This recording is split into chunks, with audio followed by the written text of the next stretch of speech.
mesdames et messieurs, et bienvenue à vous dans votre émission Ma famille, ma vie. Aujourd'hui, on est le mercredi 21 décembre 2022 et c'est la dernière de la semaine et la dernière de l'année. Et oui, nous reviendrons en janvier, vous inquiétez pas, on revient en janvier, le 2 janvier, on sera là.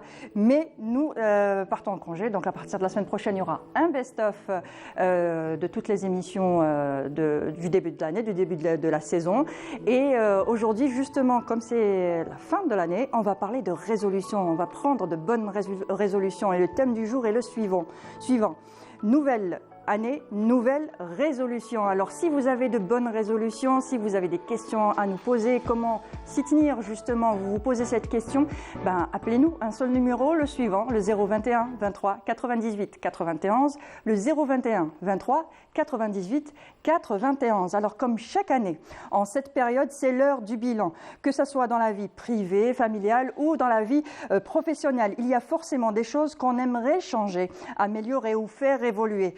Alors comment vous aider à prendre les bonnes résolutions, prendre les bonnes décisions, se fixer de bons objectifs pour le début de l'année 2023? C'est aujourd'hui avec nos spécialistes sur le plateau. J'ai l'honneur et le plaisir de recevoir sur le plateau Dr Sadia Kmoun. Vous êtes médecin spécialiste en médecine physique et réadaptation et nutrithérapeute. Bonjour et merci d'avoir accepté notre invitation. Bonjour Mounia, merci pour l'invitation. Merci. Et avec nous, Monsieur Emin Zahraoui, vous êtes coach de vie et formateur. Bonjour et merci d'avoir accepté notre invitation.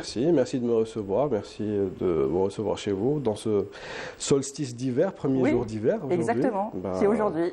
Comme ça, merci. Et on dirait pas dehors, hein. Il y a du soleil qui tape. Il y a du soleil, exactement. Voilà. Et avec nous aussi, Wahida Selmchrif. Wahida, bonjour. Bonjour Mounia. Ça va? Alhamdoulilah, il fait très beau, donc ça va. Donc oui, tu préfères le soleil. On en a déjà parlé quand on a parlé de la dépression saisonnière. Exactement. Des nouvelles résolutions, de bonnes résolutions pour cette année? Je vais essayer de m'y tenir cette année. Peut-être que nos spécialistes vont m'aider aujourd'hui, mais sinon je vais vous faire un peu voyager aujourd'hui. Oui. Dans la rubrique ma rubrique Oui Cher. Tu vas nous parler de... Comment le monde célèbre l'arrivée de la nouvelle année. C'est intéressant. Oui. On va voir comment les autres font. Exactement. Alors le mois de janvier, c'est le mois où on formule nos vœux et on prend de nouvelles résolutions. Et le reste de l'année, c'est le moment où on les applique pas en général. C'est vouloir et ce qu'on veut, forcément, on ne le peut pas à chaque fois.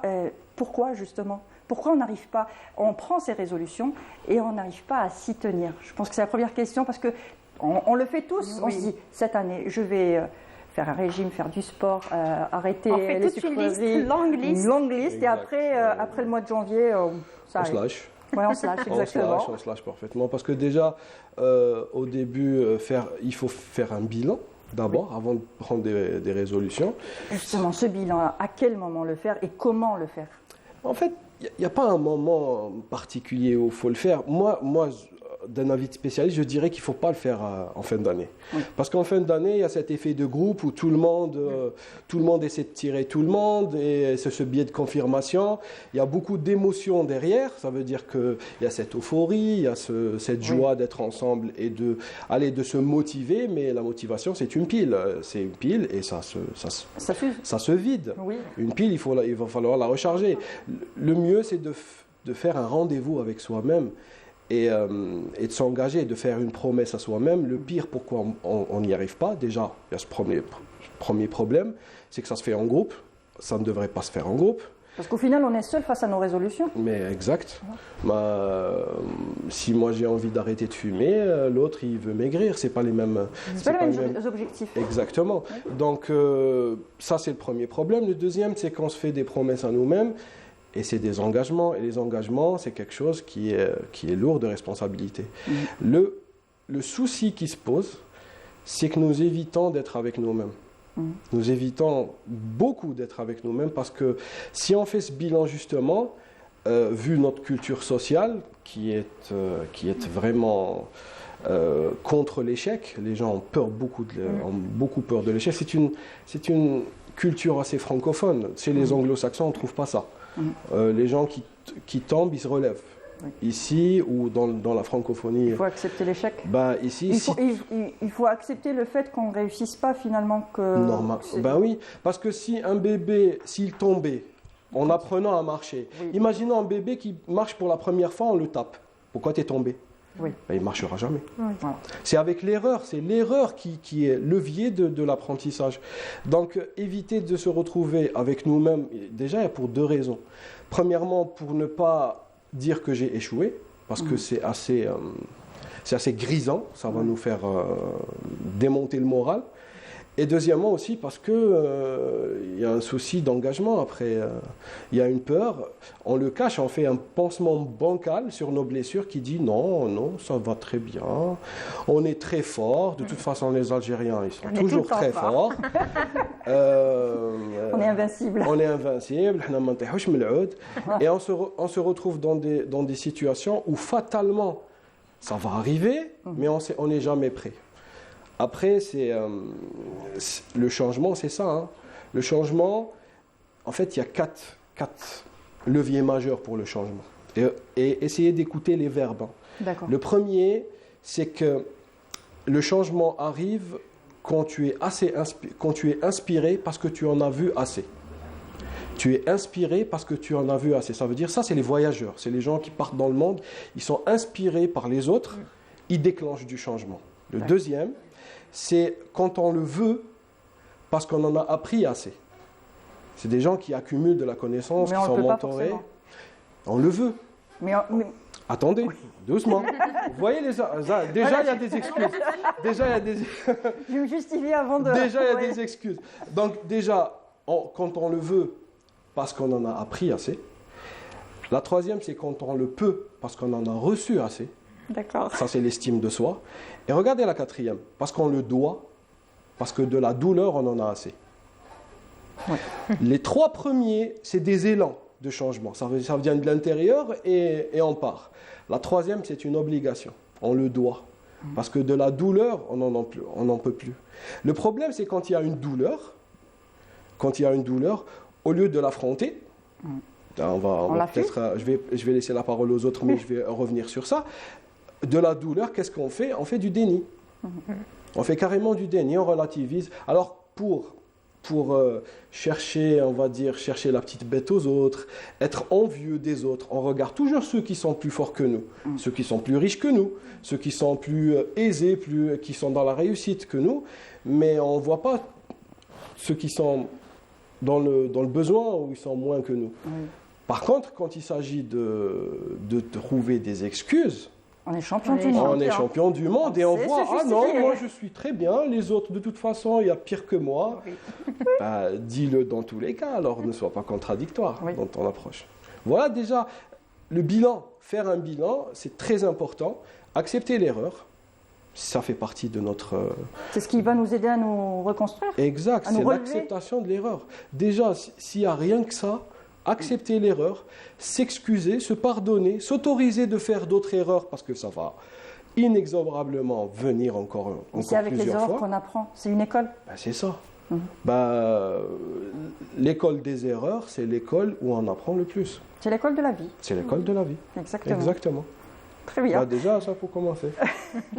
Il y a souvent, on a souvent les résolutions qu'on prend en début d'année, c'est sport, régime, arrêter de fumer, manger équilibré, perdre du poids, surtout le perdre du poids. Oui. On se fixe directement une date butoir. Une date butoir. Il faut que je perde du poids d'ici le printemps, d'ici mars. J'ai 3 mois pour perdre tant de kilos.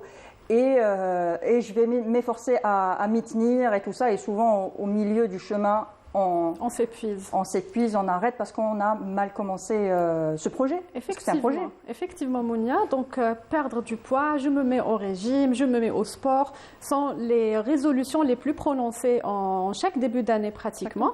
Et moi, je dirais que cela est bien, mais il faut bien procéder. Donc, quand on parle d'activité physique ou de manger sainement, manger équilibré ou perdre du poids, pourquoi?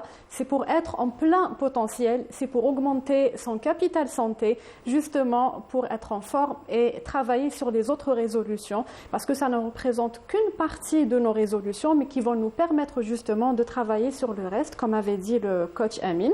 Justement, quand on parle d'activité sportive, tout le monde en début d'année va s'inscrire en salle de sport. Oui. Tout le monde va se dire oui, je vais m'entraîner tous les jours. Mais est-ce que cela est correct? Moi, je dirais non, parce qu'on a tendance à ne pas vraiment équilibrer ou peser nos résolutions, ce qu'on veut et ce qu'on peut faire. Parfois, on est mal conseillé ou on n'est pas du tout conseillé. On ne sait pas par quoi commencer. On surestime nos capacités aussi. Exactement, on surestime nos capacités. On va se dire oui, on a le temps, on peut faire ça et ça et ça.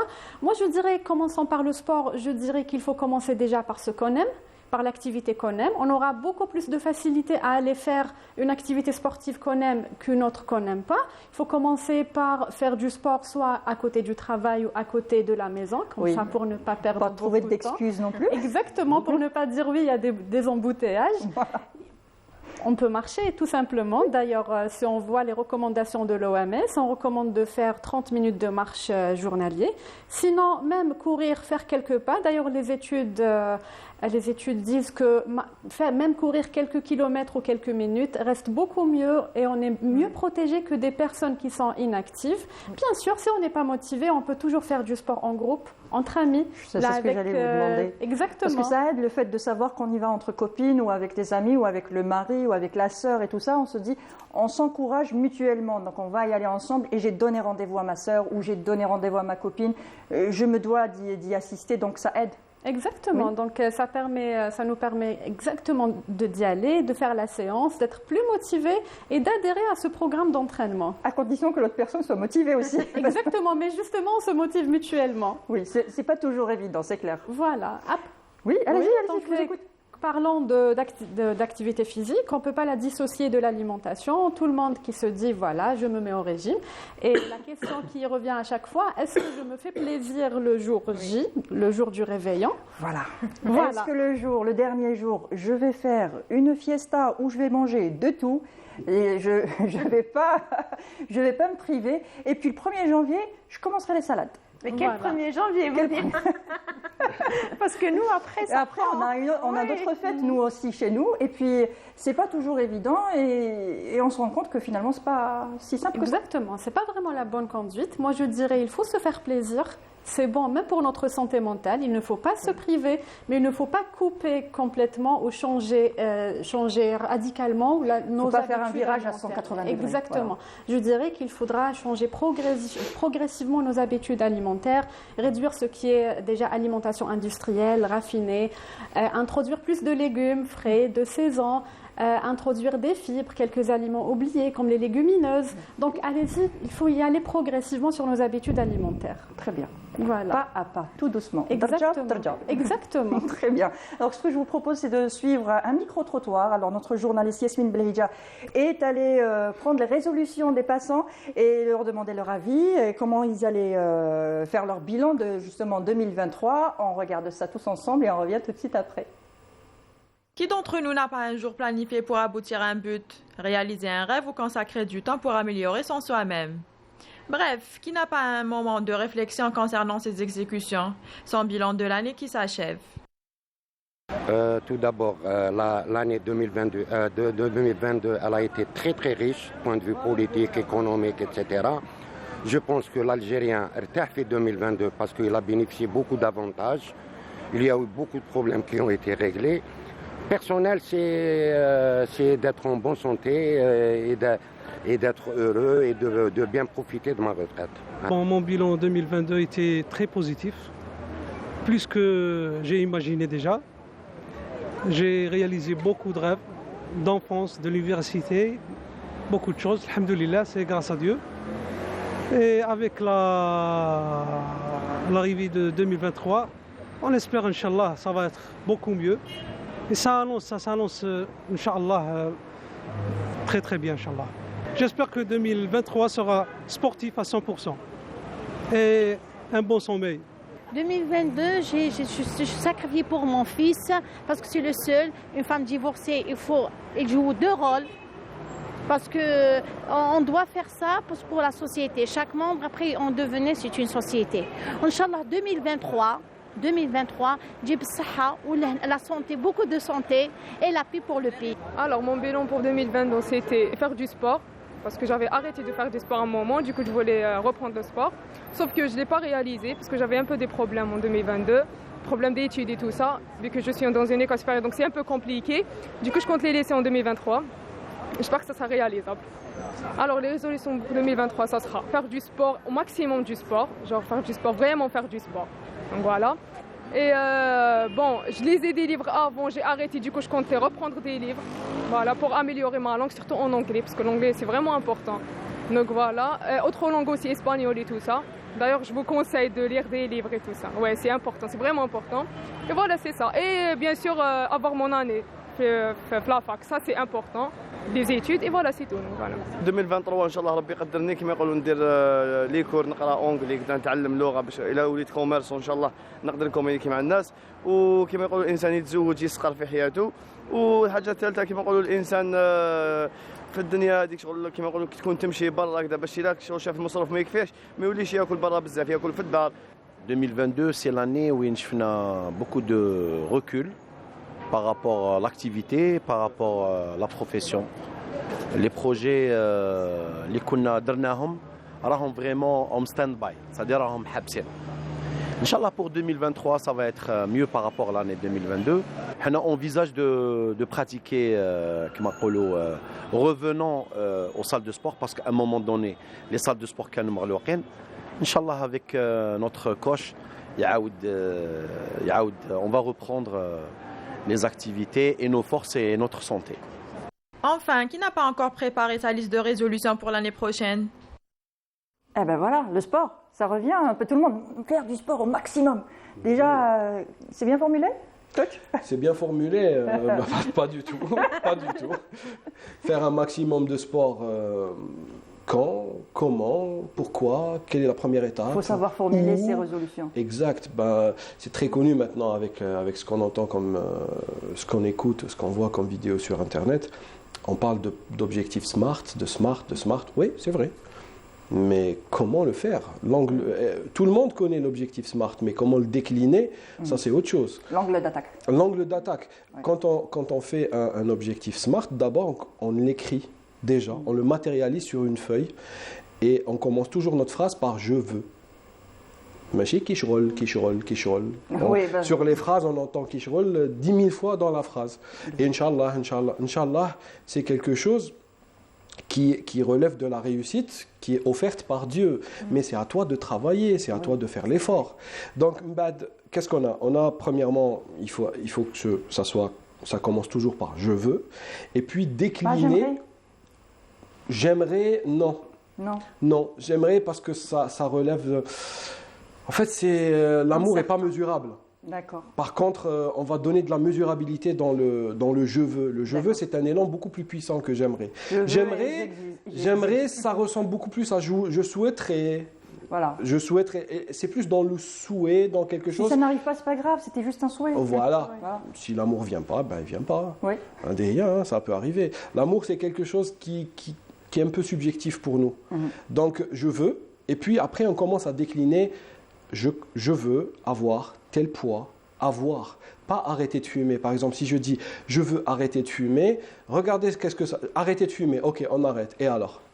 On remplace par quoi? La nature a horreur du vide. Et fumer, c'est une zone de confort pour le fumeur. Oui. Si on lui enlève la cigarette, par quoi on remplace? Oui. Parce que avec la cigarette se construit une vie, se construit aller au café, les bureaux, les pauses café, les réunions entre potes, entre fumeurs. Oui. Si on lui enlève tout ça, c'est tout un cadre social qui va disparaître. Donc comment remplacer tout ça? Alors je veux arrêter de fumer, va être supprimé. Je veux devenir avoir cette habitude-là, et ça. Je commence à spécifier. S'il faut écrire des phrases, il faut écrire des paragraphes. Après, c'est très important de mettre une date butoir. D'accord.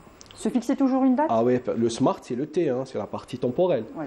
Il faut que ça soit mesurable, parce que si je dis j'arrête de fumer, ou là, si je veux avoir une meilleure santé, c'est que maintenant, je peux courir 1 kilomètre en étant fumeur. Oui. Mais là, je veux courir 5 kilomètres.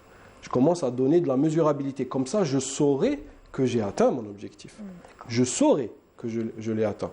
Après, il y a aussi un problème. Bon, on prend ça en coaching beaucoup. C'est la partie, le SMART, c'est connu. Le E, la partie écologique. Pour ceux qui veulent faire des régimes, moi j'ai envie à partir, ok, je vais dire, j'ai envie, avant le 30 mars, je veux, avant le 30 mars, être au poids de 55 kilos. Moi je suis à 60, je passe à 55, donc j'enlève 5 kilos. Mais si dans mon écologie, je fais partie d'une famille nombreuse, et que la nourriture elle est déséquilibrée, parce qu'il y a beaucoup de... Où là je fais, comme ça m'arrive à moi, j'ai ma femme, mes enfants, ma femme elle cuisine pour les enfants, donc il y a beaucoup de trucs qui sont riches, il y a du fromage, il y a du sucre, il y a des gâteaux et tout ça. Moi dans l'histoire, qu'est-ce que je fais? Vous allez cuisiner pour vous-même. Ouais, c'est ça, un jour peut-être. Le problème c'est que je vis dans une maison où il y a de la nourriture riche. Moi qui veux faire, j'ai un objectif smart. Il faut penser à son entourage, il faut penser à j'arrive pas à trouver le mot. Là où on vit l'environnement ou l'écologie, on parle d'écologie, elle est importante, elle peut annuler carrément un objectif. Je me souviens d'une anecdote, une fois j'avais un architecte qui allait partir en France pour finir son doctorat et tout, c'était un jeune en cabinet de coaching. Et puis, il me dit, moi j'ai envie de partir en France, et je détecte dans son non-verbal qu'il y avait quelque chose qui n'était pas cohérent. Et j'essaie de creuser, je lui dis, qu'est-ce qui se passe? Qu'est-ce qui se passe? Pourquoi, quand tu parles de partir à l'étranger, il y a quelque chose qui te gêne? Et il me dit, en fait, c'est ma mère. Ma mère, elle ne veut pas que je parte. Son objectif était smart. Il était mesurable, il avait les moyens, il avait les moyens de partir, il avait tout. Mais sa mère, pour des raisons affectives, parce que c'était son seul garçon, elle ne voulait pas qu'il parte. Normal, oui. Elle dit, ok, on va essayer de faire un travail de coaching. Donc on a fait une futurisation. Le garçon s'est retrouvé 3 mois après à Paris. Et je dis, maintenant imagine que ta mère t'appelle et tu es là-bas. Oui. Comment tu vas réagir émotionnellement? Émotionnellement, il n'était pas bien. Mais maintenant, la décision te revient. Tu pars ou tu pars pas. Et il n'est pas parti. Parce que ce n'est pas que le smart qui rentre en jeu, il y a aussi l'écologie qui rentre en jeu. Il y a encore un autre élément, c'est le R qu'on peut rajouter, ça fait smart R, c'est la partie révisable. L'objectif peut être révisé, mais attention. Réviser à la hausse. Réviser pour moi c'est... bon, je ne suis pas arrivée, on peut réviser, c'est pas grave. C'est interdit. C'est pas ça. Sinon, on met pas le... Ça s'appelle de la procrastination. Oui. Donc, réviser, c'est à la hausse, pas à la baisse. Ça veut dire plus d'ambition. Ça veut dire, si je peux... Allez, j'ai envie de perdre 5 kilos. Si j'en perds 7, c'est bien. Et révision à la baisse dans le temps. Si je peux le faire en 2 mois au lieu que ça soit 3 mois, c'est bon aussi. C'est ça où on se permet de la révision. D'accord. Donc, d'abord, formuler cet objectif d'une façon intelligente. Et puis, l'astuce, maintenant, c'est de mettre des tâches. Alors, imaginons, on fait un tableau en 2 colonnes. C'est ça, on fait une liste. On fait une liste de tâches qui est relative à cet objectif. Voilà, justement, oui. Ça veut dire, si j'ai envie d'arrêter de fumer, par exemple, je dis, à partir d'un moment, je ne vais plus me réveiller à 8 heures. Je vais me réveiller à 6 heures. Parce que 8 heures, stratégiquement, si je me réveille à 8 heures, le café sera ouvert, donc je vais passer au café, ça me donnera envie de fumer une cigarette. De prendre un café, de fumer une cigarette. Donc regardez, c'est par petites tâches. Je me réveille à 6 heures. On change. Une habitude, et la machine commence à tourner autrement. Et alors, qu'est-ce qu'on fait? Si on a le gros but, le gros objectif qui est arrêter de fumer ou de maigrir, tout ça, si on le décline en petites tâches, on efface l'objectif. Les petites tâches deviendront nos petits objectifs et par conséquent, si on les atteint, l'objectif sera automatiquement atteint. Très bien. Alors, nous avons avec nous par téléphone Sherifa qui nous appelle de Paris. Bonjour Sherifa. Oui, bonjour. Ça va, vous allez bien? Witis, c'est ça, j'ai oui, oublié votre prénom. Oui, Mounia Witis, oui. Ça va, Mounia, oui, c'est voilà. vrai. Vous allez bien? Très belle émission que vous présentez, très intéressante. Merci. Et vous donnez l'occasion à la population algérienne d'être mieux éduquée. Merci, merci en tout cas pour tous ces compliments. Alors, en vous concernant, c'est que vous voulez nous parler de vos résolutions. Est-ce que vous prenez des résolutions chaque année et est-ce que vous arrivez à tenir ces résolutions, justement? Ah oui, j'en prends tout le temps. j'en prends tout le temps et j'essaye de les réaliser avec tous les petits moyens que j'ai. C'est pas toujours évident parce qu'ici il fait très très très froid. Oui. Et donc pour le moment tout est un petit peu ralenti, oui. mais je vais reprendre mes activités. Je suis en pré-retraite. Très bien. Et je donne quelques cours particuliers pour un petit peu entretenir mon côté intellectuel parce que je suis enseignante. D'accord, très bien. Et quelles sont vos résolutions justement pour l'année 2023 ? Alors, vous savez, faire de l'activité, de la natation, des gâteaux, regarder la télévision, il y a des choses très intéressantes aussi. Oui. Et puis marcher, me promener un petit peu, voyager surtout. Voilà. Oui, pour s'aérer l'esprit aussi. Ah oui, c'est clair, bien sûr. C'est très important même. Ah, voilà. Très bien. Et je souhaite à tout le monde de faire la même chose. Inch'Allah. Et rester positive, la positive attitude, c'est très important.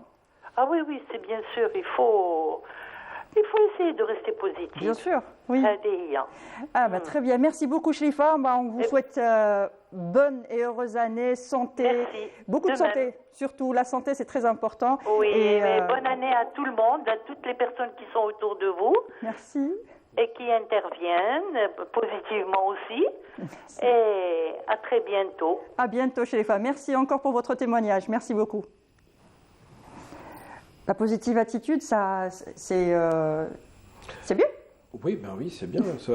Moi, je la vois comme une conséquence à un travail, la positive attitude. Parce que s'il n'y a pas de travail avant, c'est comme de la motivation, c'est émotionnel, c'est un effet de groupe qui va s'estomper, qui va être éphémère. Après, positive attitude... Il ne faut pas se forcer à être positif. Ce que tu as dit est très, très, très important. Parce que souvent, on se force, non, il faut rester positif, mais à un certain moment, on lâche, on n'y arrive plus. Exact. En fait, ce que tu as dit maintenant... Tu m'as tendu une grande perche, parce que ce que je voulais parler de volonté. Les gens parlent beaucoup de volonté. La volonté n'est pas un acte naturel. La volonté n'est pas un acte naturel, parce que, on vient de le dire, si l'objectif est bien fait, si l'objectif est perçu et visualisé, ça doit nous procurer du plaisir. Oui. Si on se voit dans notre corps qui est un peu plus mince, qui est un peu plus musclé, ou on se voit sans cigarette, sans cette odeur, avec une meilleure santé, tout ça, ça doit nous procurer du plaisir. Et le plaisir, c'est quelque chose qui va nous faire faciliter le travail. Oui. Qui va nous dire, ok, je poursuis du plaisir, généralement, ça nous renforce, ça nous booste. Ça renforce notre élan. Oui. On aura de la positive attitude. Par contre, la volonté, c'est quelque chose qui n'est pas normal. La volonté, c'est un mouvement qui est contre-résistant. Quand on a des choses, des obstacles ou des gens qui nous disent il va falloir que tu le fasses, tu dois le faire. Regardez les deux verbes encore une fois, le devoir et le falloir. Quand on a des choses qui sont forcées, on doit puiser de la volonté. Et la volonté, c'est quelque chose qui est énergivore. Et s'il n'y a pas une motivation qui supporte derrière, il va lâcher. C'est-à-dire les gens qui ont une grosse volonté, c'est des gens qui vont faire forcément des sacrifices quelque part. Oui. Sur leur famille, sur leur santé. On voit les grands sportifs, les grands managers, les grands... Ils font des concessions. Ils font des concessions, et parfois c'est des concessions majeures. Oui. Et on voit dans la fin de leur vie, il y a beaucoup de regrets. Justement, pour éviter les regrets, il faut savoir gérer tout ça, savoir où est-ce qu'il faut... Il faut faire des bilans. Voilà. L'idéal, c'est de ne pas faire des bilans annuels, c'est de faire des bilans mensuels. L'idéal, c'est de faire des bilans hebdomadaires. Et encore, le top du top, c'est de au moins se rencontrer avec soi-même une fois par jour. Justement, comment se rencontrer avec soi-même une fois par jour ? Est-ce qu'on doit prendre un petit moment pour... Parce que le temps qu'on vit aujourd'hui, on n'a pas le temps de prendre du moment pour soi ou se retrouver seul avec ses pensées. On est là, on doit partir tôt parce que c'est bouché de partout. Il faut y arriver au travail parce que sinon on sera en retard. Ensuite, il faut que je rentre, que je récupère les enfants. Ou même si je n'ai pas d'enfants, il faut que je rentre, que je fasse les courses, que je fasse à manger, que je range ma maison, que ceci, cela. Il faut que je regarde un petit peu la télé parce que ça me fait du bien quand même. Et après, on va dormir. Sans prendre le temps d'analyser la journée qu'on vient de passer et sans se dire stop, ma journée, comment a été ma journée aujourd'hui? Est-ce que elle s'est bien déroulée? Est-ce que j'ai pris les bonnes décisions? Est-ce qu'il fallait prendre ces décisions maintenant? Est-ce que j'étais en état de prendre ces décisions-là? Enfin, tout ça. Docteur? Je dirais qu'il faut déjà commencer par faire une checklist le matin. Je ne sais pas si le coach sera d'accord avec moi. Oui, faire une petite checklist. Ça peut aider, oui. Exactement. Chacun sa méthode. Hein. Exactement. Énumérer les tâches qu'on va faire, que ce soit sur le plan travail, personnel, énumérer toutes ces tâches, essayer de les réaliser par priorité bien sûr. Si on arrive à faire telle ou telle tâche, donc en fin de journée, à chaque fois qu'on fait une tâche, on va cocher, donc c'est bon, c'est fait. Et en fin de journée, on va énumérer. On prend un peu de temps aussi, un petit rendez-vous avec soi-même pour voir si ça a été fait, si ça n'a pas été fait. Et on va voir. Donc, si on a réalisé la majorité des tâches, c'est OK. Sinon, on peut reporter certaines tâches pour une autre journée ou si ce n'était pas très urgent. On se pardonne pour ça. Exactement. On se pardonne. Exactement, on se pardonne. On est impitoyable avec nous-mêmes. Oui, on est souvent. impitoyable avec nous-mêmes. Exactement. Je dirais qu'il faudrait lâcher prise parfois. Ouais. Et comment lâcher prise dans le monde qui va à 200 à l'heure, où même si on n'est pas, même si on n'a rien à faire, on est connecté à la recherche d'informations, à la recherche de quoi que ce soit avec notre smartphone, soit avec tablette, ordinateur, télé. On est tout le temps là à gober des informations, des événements et tout ça. Ça s'appelle de l'infobésité. Oui. Ça veut dire qu'on est obèse d'informations. Ouais. Il faut changer sa croyance. À un moment, il faut croire autre chose. Si on croit un jour que nous allons tout gober, on se trompe parce que le monde va plus vite que nous. Le monde va beaucoup plus vite que nous, l'information va beaucoup plus vite que nous, la technologie. À un moment, il faut lâcher. Ça me rappelle une histoire, un genre de conte. Vous connaissez le conte des vaches sauvages et du buffle? Non, je ne la connais pas, mais j'aimerais bien l'apprendre. Ça raconterait peut-être à mes enfants, oui. Oui, ça serait bien. C'est une histoire pour adultes. Ah, d'accord. Mais les enfants vont adorer ce genre de truc. Alors, en fait, dans le Montana américain, il y avait un troupeau de vaches sauvages et un buffle avec eux. Et ils étaient en train de paître, et la nature est magnifique, elle est superbe, et au loin, sur l'horizon, il y avait une grosse tempête qui arrivait. Il y avait des éclairs, les nuages étaient noirs, le vent commençait à souffler un peu, et d'habitude, les troupeaux de vaches, quand ils voient une tempête, ils fuient. Oui. L'instinct de survie. Ce jour-là, le buffle leur a dit non. Moi, je vais aller directement vers la tempête. Et les vaches ont commencé à courir, allant dans le sens pour s'éloigner de la tempête. Du buffle, oui. Exactement. Et le buffle, il a marché. Il a marché vers la tempête. Il a reçu la tempête de plein fouet. Il y avait du vent, il y avait beaucoup de pluie, de grêle et tout ça. Il a eu beaucoup froid, mais c'est passé. C'était une grosse averse qui est passée. Les vaches ont couru des heures, qui ont été fatalement rattrapées par la tempête. Oui. Il faut faire face justement à ces... Au moment où elle les a attrapées, elles étaient exténuées. Oui. Le froid, le vent, la grêle, la pluie. Elle les a achevées. Elle les a presque achevées. Elles étaient complètement exténuées et à la fin, elles n'arrivaient plus à bouger après la tempête. Les loups ont fait une razzia sur les vaches. Morale de l'histoire, quand il y a quelque chose qui nous dépasse, qui est fatal, comme le temps, comme la mort, comme la santé, il va falloir l'affronter très vite. Oui. Parce que fuir, ça c'est va retarder l'échéance, mais inexorablement, elle va venir l'échéance. Donc, être dans cette peur d'échec, cette peur dans ce déni, dans cette fuite en avant, tout le temps, c'est j'ai des gamins le matin, j'ai des trucs, j'ai pas le temps, j'aimerais bien me faire de la télé, j'aimerais bien faire un petit peu de connexion. C'est exactement ce que font les vaches sauvages. Moi, j'ai une petite astuce que j'ai essayé avec moi-même, c'est juste 5 minutes après la prière. Quand on fait la prière, on reste sur le tapis pendant 5 minutes et on ne dit rien. On reste juste avec soi-même. 5 fois par jour, ça peut faire 25 minutes. 25 minutes par jour, c'est conséquent. C'est conséquent de se retrouver et de se dire, déjà on a notre agenda électronique, on a tous nos tâches généralement quand les gens sont bien organisés. Ce que j'ai réalisé aujourd'hui, c'est OK, donc c'est le bilan positif. Si ce que je n'ai pas réussi à le réaliser, je le reprogramme et puis c'est bon. Et je lâche la télé. Il n'y a pas mort d'homme. Exact. Voilà. Exactement. Première chose qu'il faudrait faire, d'ailleurs c'est dans les astuces pour réussir les bilans et les résolutions, faire une cure médiatique. Qui veut dire une cure de désintoxication médiatique. Voilà. Se déconnecter entièrement. Se déconnecter. Voilà. Ça veut dire que... Pas de téléphone, pas de télé, pas d'informations, pas... Il y a des rien petites pour astuces. Nous polluer notre... J'annule les notifications. Oui, déjà ça. Je mets en silencieux. Dans la gestion du temps, dans les formations de gestion du temps, on parle de déconnexion de ce qu'on appelle des éléments perturbateurs. Oui, une notification quand on fait un travail. Imaginons qu'on a un rapport à taper. Oui. Ça devrait nous prendre 1 heure. Si on a une notification, c'est 64 secondes de perdu de concentration. Oui. Si on a 60 notifications par heure, c'est 1 heure de perdu. C'est pour ça qu'on a à la fin ce problème de page blanche. Oui. Quand on arrive devant un écran, on veut écrire, on a ce phénomène de page blanche. Parce que le cerveau a besoin de décompter. De décompter, de se reconnecter et de ne pas être connecté à autre chose. Oui, c'est vrai. Une cure, déjà, première astuce pour l'année 2023. Arrêter les notifications. Faire une cure de désintoxication. Même si on est occupé à faire une tâche ou quelque chose, dès qu'on entend la petite notification, on pense tout de suite. Oui, qu'est-ce que c'est? Un message, un commentaire, un like, un quelque chose, un contact. Ça s'appelle le FOMO. Voilà. C'est le fear of missing out, la peur de rater quelque chose. Voilà. Même si on se dit non, je ne vais pas voir, mais ça reste dans la tête, ça tourne, parce qu'on l'a entendu. On finit par céder et on court.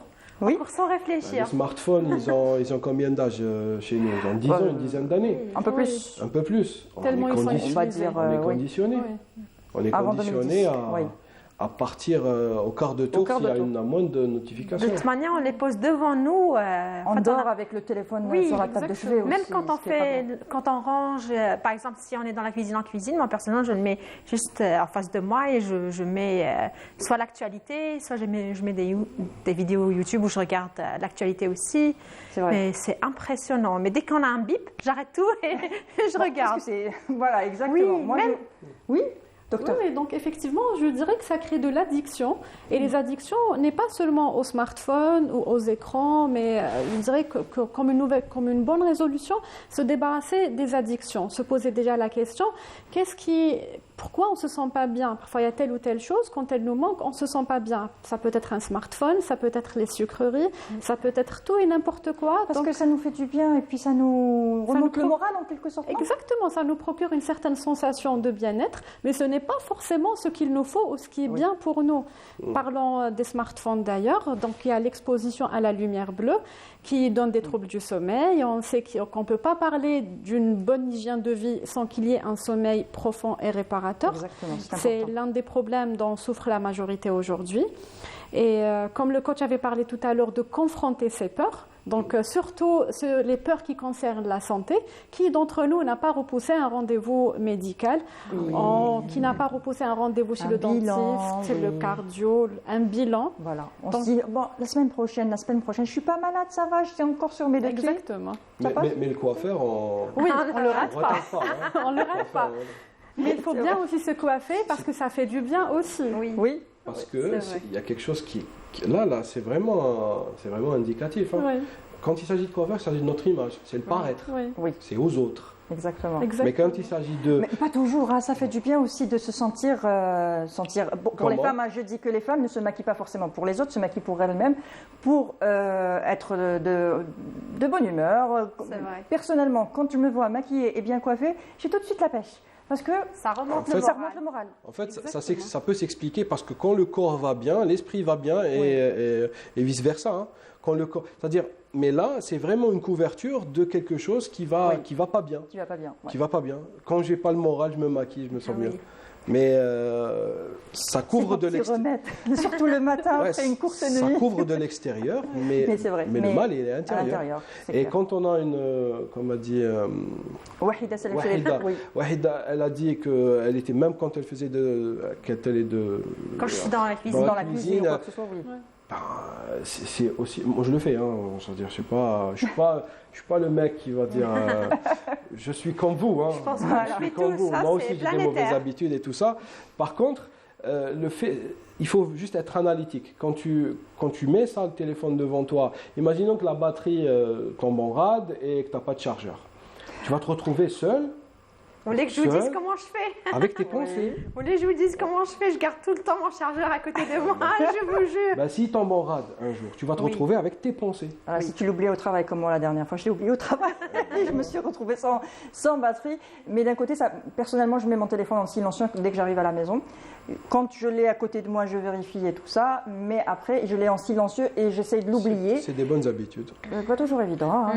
Faudra forcer, mais c'est pas bien de forcer, vous l'avez dit. C'est un truc de volonté. Voilà. Donc, pour ne pas forcer, qu'est-ce qu'il faut? Il faut visualiser que c'est quelque chose qui va nous procurer du plaisir. Oui. Comme se maquiller, être devant... Oui. Voilà, faire du shopping aussi. C'est pas toujours évident. C'est pas toujours évident. Alors, ce qu'on va faire, c'est qu'on va passer à la rubrique WeShare, avec Wahida qui va nous partager comment les autres passent de leur nouvelle année, exactement. Et puis, on va revenir sur le débat, d'accord? Alors, juste après le jingle, WeShare.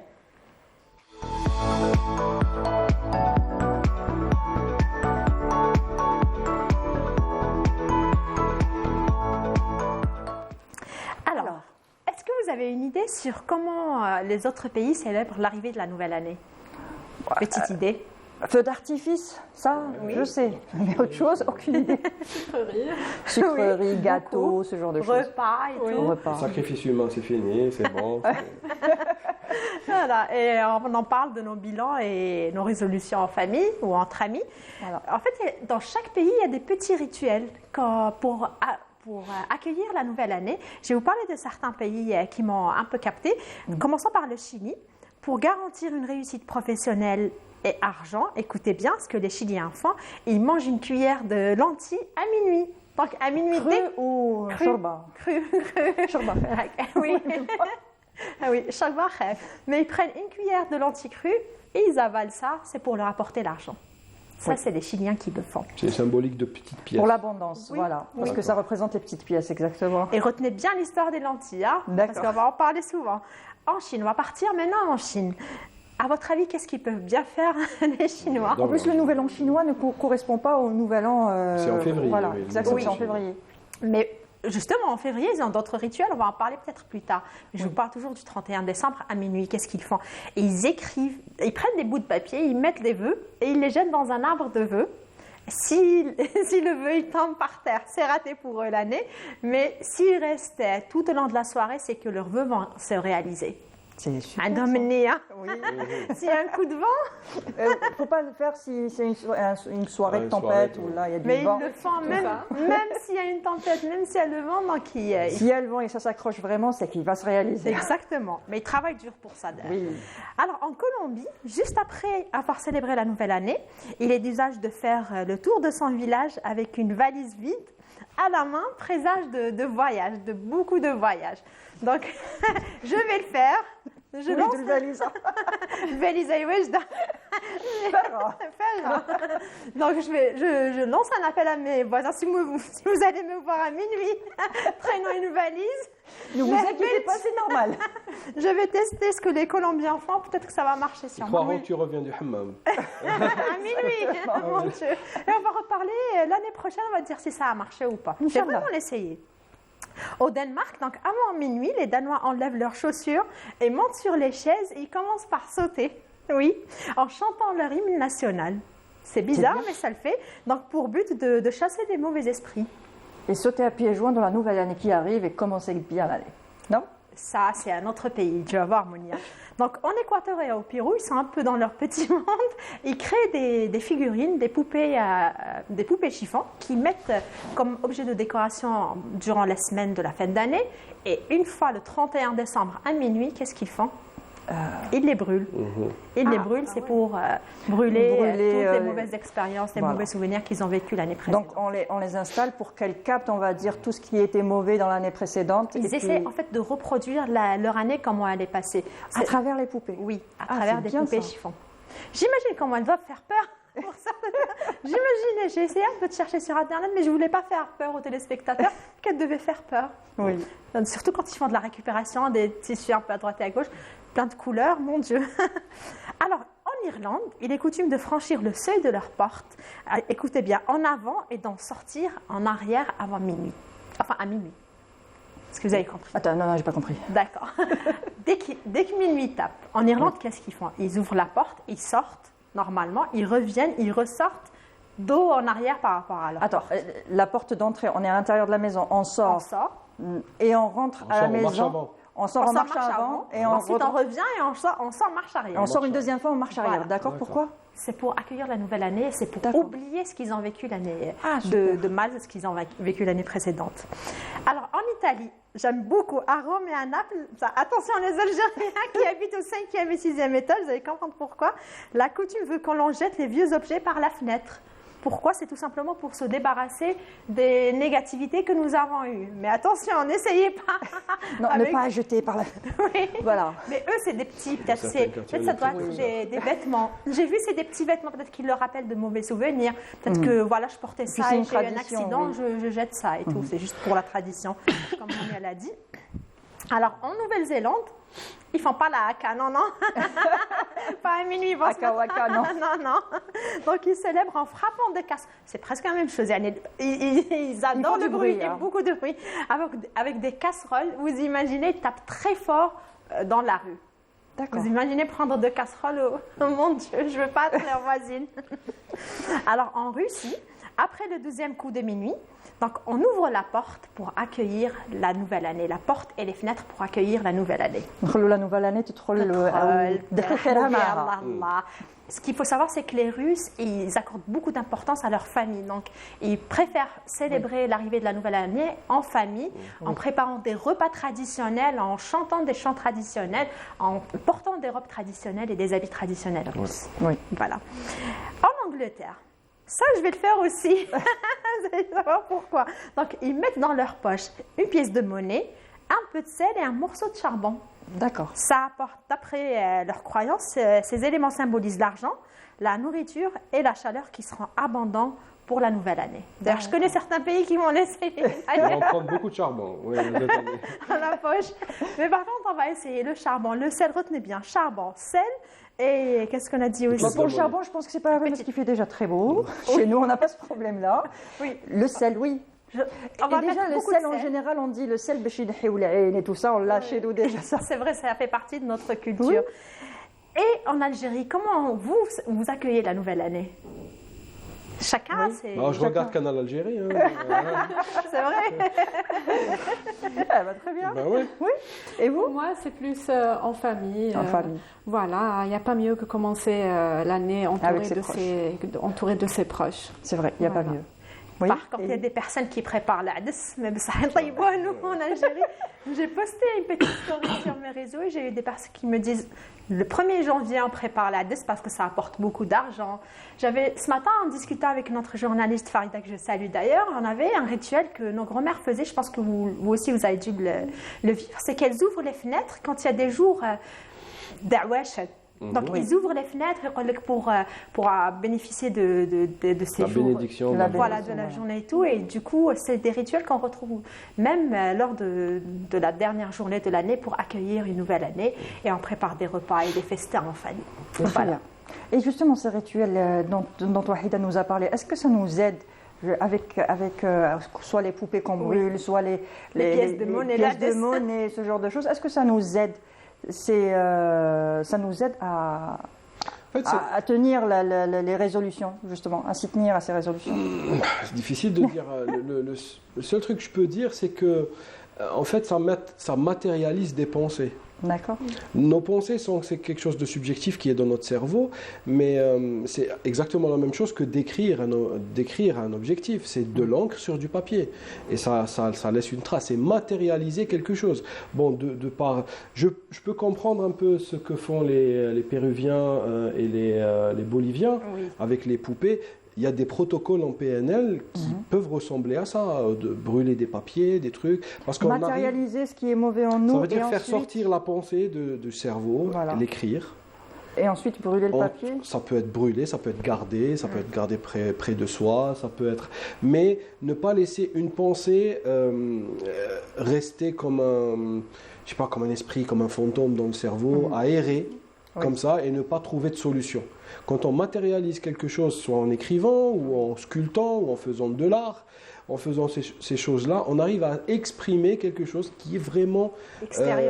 extérioriser ce qui est vraiment profond en nous. Donc, c'est des croyances, c'est pas les nôtres. Mais humainement, ça peut avoir du sens. Oui. Ça peut avoir du sens. Et matérialiser, surtout pour une personne qui est, par exemple, en deuil ou qui est passée par une période difficile, de maladie ou ce genre de choses. Ça pourrait l'aider à avancer, à finir le travail de deuil. D'acceptation, de pardon. Oui, parce que c'est un long travail. Effectivement. Oui. C'est un long chemin, le deuil. Le deuil, c'est un long chemin quand on n'est pas pris en charge. Oui. C'est pour ça qu'il faudrait tout ce travail de bilan, de faire des résolutions. Le conseil que je donnerais aussi, c'est de ne pas le faire seul, parce qu'on n'a pas les solutions. Et généralement, nous abandonnons à nous-mêmes, parce qu'on est très fort, ou on n'est pas assez fort, ou pas assez bon, parce que les gens vont se parler avec négativité à eux-mêmes. Donc, dans les deux cas, c'est parfois pathologique, il y a des problèmes. Donc, il vaut mieux avoir un troisième œil. Il vaut mieux avoir un coach, un accompagnateur qui peut aider à guider, à mettre la lumière sur les solutions et dire est-ce que ça te convient finalement. Parce qu'au final, un coach, c'est quelqu'un qui va te mettre la lumière sur une solution et c'est à toi de choisir ta solution. Et justement, les solutions, quelles sont-elles? Côté santé, on va commencer par la santé. Quand on veut avoir une meilleure année, on va dire, pour l'année 2023, qu'est-ce qu'on pourrait donner comme conseil? Quelles sont les résolutions qu'on pourrait prendre et qui sont faisables, hein? Il ne faut pas surestimer, surestimer surtout, pour avoir une bonne santé, parce que la santé, avant tout, c'est clair, c'est le plus important. Ah oui. Exactement, c'est ce qui nous permet d'être en plein potentiel pour pouvoir aider nos proches, pour pouvoir travailler, pour pouvoir réaliser toutes ces résolutions, justement. Donc, comme on avait dit, on commence toujours par prendre ce rendez-vous médical qu'on n'a jamais pris, consulter si on a une petite pathologie, aller dans la prévention. Donc, il ne faut pas attendre que la maladie vienne, mais plutôt, si on a un terrain génétique, si on dépasse un certain âge, il faut consulter. Si on diagnostique une maladie précocement, le traitement il est là, elle est mieux prise en charge et la qualité de vie sera meilleure. Donc commençons par ça. Après les règles, quand on dit hygiène de vie, c'est activité physique, alimentation, sommeil. Donc pour tout ce qui est activité physique et alimentation, on en a parlé. Il y a aussi perte de poids. Quand on dit régime, ça rime toujours avec la perte de poids. C'est tout le monde qui fixe le début d'année pour commencer à perdre du poids. Là, je dirais qu'il faudrait se faire aider. Il ne faut pas commencer seul. On a toujours besoin d'un professionnel de la santé, d'un coach sportif, peut-être d'une thérapie, d'un suivi d'un coach qui lui permet vraiment d'avancer, de faire ses progrès. Au départ, on peut être motivé, mais ensuite, c'est la persévérance, c'est la continuité qui nous permet d'atteindre nos objectifs. Il faut y aller progressivement et surtout d'éviter les régimes restrictifs. On entend souvent les patients dire que voilà, je vais faire un régime strict pour perdre du poids. Le plus vite possible. Le plus vite possible. Donc cela est totalement faux et même dangereux. Donc on va avoir des carences alimentaires, un effet yo-yo, des déficits, des problèmes de santé qui vont retentir sur notre santé, surtout à long terme. Donc il faut y aller plutôt sur un rééquilibrage alimentaire, une correction progressive de nos habitudes alimentaires, bien sûr accompagné d'une activité physique. Parlons de sommeil, vu qu'on en a déjà parlé, les écrans.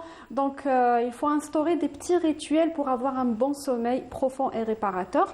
Le portable, plus loin possible. Exactement. Moi, je dirais le portable, la télé, toute lumière bleue qui peut perturber et exciter notre corps, qui va perturber notre sommeil. Plutôt avoir des petits rituels comme chauffer un peu la pièce, éteindre les lumières, prendre une douche, lire un bouquin. Surtout pour ceux qui veulent introduire la lecture comme dans les résolutions de la nouvelle année. Donc, lire un bouquin et essayer de dormir toujours plus tôt, donc avant minuit, pour avoir un sommeil profond. Après, le sommeil profond ne se mesure pas en nombre d'heures. Il y a des micro-dormeurs, il y a d'autres qui ont besoin de plus d'heures de sommeil. Mais le plus important est de se réveiller le matin en forme. Donc on ne sera pas obligé d'éteindre à chaque fois le réveil, mais se réveiller à la première sonnerie du réveil. Et parlons d'aération de la maison, donc on avait parlé, donc ça, on dit que ça apporte de l'énergie positive pour la simple raison qu'on permet, on va régénérer l'air, donc on va bien respirer, donc il y a l'oxygène, oxygéner les pièces, déjà qui est bon pour chose qui est bonne pour notre immunité, mais aussi le fait de faire ce travail respiratoire qu'on trouve souvent dans certaines disciplines comme le yoga et le pilates, fait. Il stimule notre système nerveux autonome qui nous procure cette sensation de bien-être. Voilà, bien sûr, il faut prendre du temps pour soi. Oui, voilà. surtout. Il faut savoir dire stop, prendre une pause et reprendre, redémarrer. Pour pouvoir redémarrer. Exactement. Voilà. Coach, des conseils à donner pour un peu s'y tenir à ces résolutions? Avoir le choix. Déjà, ne jamais commencer ces phrases par il faut ou je devrais. Je choisis de le faire. Je choisis de le faire. Donc c'est un élan qui vient de moi. Ça ne vient pas ni d'une société, ni d'un parent, ni de quelqu'un d'autre. Ça ne vient pas de l'extérieur, ça doit venir de l'intérieur. Un œuf, quand il est cassé de l'intérieur, c'est le début de la vie. Oui. Quand il est cassé de l'extérieur, c'est la mort. C'est la fin. C'est la fin. Donc ça doit venir de l'intérieur. Donc c'est une façon de faire un choix. Et aussi, on est plutôt dans le développement personnel. Le développement personnel a pris parfois un virage où c'est pire. Il te stresse pire que normalement il doit te calmer. Parfois, il faut arrêter. On s'arrête. On choisit le moment de s'arrêter. On est parfait comme nous sommes maintenant. On s'autorise des erreurs. On se pardonne. On reste tranquille à un moment. Quand on lâche tout ce qui est connexion et écran et tout ça, on reste avec nous-mêmes en paix. On fait de la méditation. Exact. Si on arrive à être en paix avec nous-mêmes, le changement viendra de l'intérieur. C'est quand on le voudra ou quand on le pourra ou quand on sera inspiré, mais pas quand on le devra. D'accord. Dans les trois cas, ça vient de l'intérieur. Ça ne doit pas venir de l'extérieur. Voilà, c'est un sujet qui peut être développé pendant des heures, mais puisque les téléspectateurs de Canal Algérie sont très intelligents, on l'a fait en 1 minute. Très bien.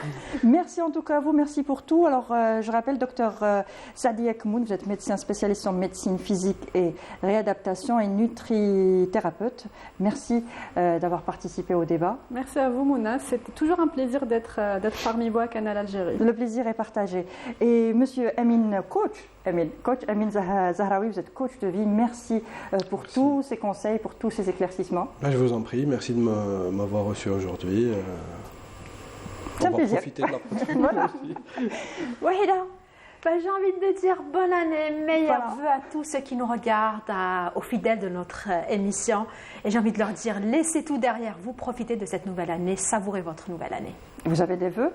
Vous voulez dire un petit bonne année? Santé pour tous. Voilà. Santé pour tous. Après, tout va venir naturellement. Inch'Allah. Exactement. Beaucoup de santé, bonheur et, comme a dit le coach, tout viendra spontanément. Inch'Allah. Voilà. Inch'Allah. Alors, on vous donne rendez-vous le 2 janvier 2023. La semaine prochaine, ce sera un best-of de l'émission Ma famille, ma vie, les meilleurs moments de ce début de saison. Alors, je vous souhaite une bonne année 2023. Santé, santé, santé. Ensuite, santé, bien sûr, le bonheur et ensuite la réussite. Prenez soin de vous, partagez le plus de moments